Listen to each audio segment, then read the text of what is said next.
Time to know the top stories of the day. I am Jenny Arado. This is Newsbits Tonight.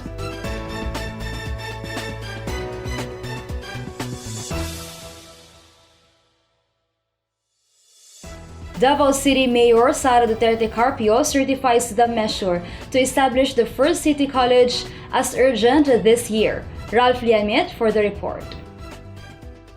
The mayor, in a letter forwarded to Vice Mayor Sebastian Duterte, who is the presiding head of the 19th City Council, certified the urgency and necessity of passing a resolution and ordinance for the City College of Davao, or CCD, within 2020. Councilor Pilar Braga, Committee Chairperson on Education, Science and Technology, Arts and Culture, filed the matter on suspended rules. The resolution was approved, but the ordinance was deferred to next week's session. Braga said the councilors unanimously deferred the item to further deliberate it. The councilor said the ordinance should be passed immediately to catch up with the college target opening in July this year. She said budgeting will follow once the ordinance will be enacted. Once the ordinance and other requirements will be complied, Braga said CCD will be able to operate in its pilot location at the Alternative Learning System building behind the Chodoro Palma Hill Elementary School along Quirino Avenue.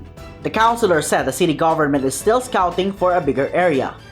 An estimated 1,000 students residing in Davao City will be accommodated in the college who can avail of a free tuition and allowance. She added marginalized and indigenous peoples will be prioritized in the selection of qualified students. Ralph Liamit, Newsbits Tonight. The Philippine government has ordered a mandatory evacuation of Filipino workers in Iraq.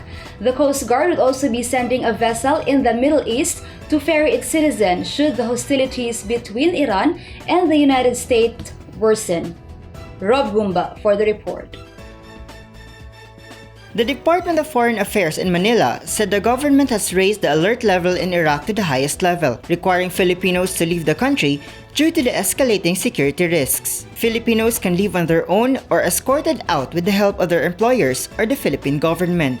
There are an estimated 1,600 Filipinos and their dependents in Iraq, including many who work for U.S. facilities and commercial establishments. President Rodrigo Duterte and top officials have been holding emergency meetings since the weekend to discuss evacuation plans. Duterte said late Tuesday, January 7, that he has deployed a special envoy to get assurance from the leaders of Iraq and Iran that Filipinos will be spared in case of any major outbreak of violence. The estimated 7,000 workers in Iran and Iraq are a small fraction of the hundreds of thousands of Filipinos who are employed in countries lining the Persian Gulf. Rob Gumba, Newsbits Tonight.